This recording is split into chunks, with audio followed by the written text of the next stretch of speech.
Welcome to the Phone Transformer channel. In today's video, we'll show you how to turn on or off media visibility on WhatsApp, step by step. If you find this video helpful, please subscribe to our channel for more tech tips and tutorials. Let's get started. Step 1. First, take your Android phone and open the WhatsApp app. Before we begin, make sure you're already logged into your account. Step 2. Once you're in the Chats menu, locate the three dots icon at the top right corner of the screen, then tap on it to proceed. Step 3. From the drop-down menu that appears, scroll until you find the Settings option, and then click on it to continue.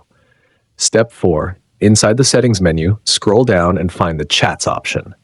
Tap on it to access more chat-related settings. Step 5. In the Chats menu, look for the Media Visibility option. If this option is currently disabled, tap on the toggle switch next to it to enable it.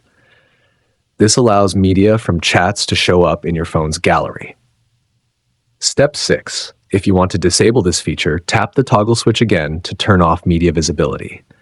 Once done, media from chats will no longer appear in your gallery. Thanks for watching, and see you in the next video.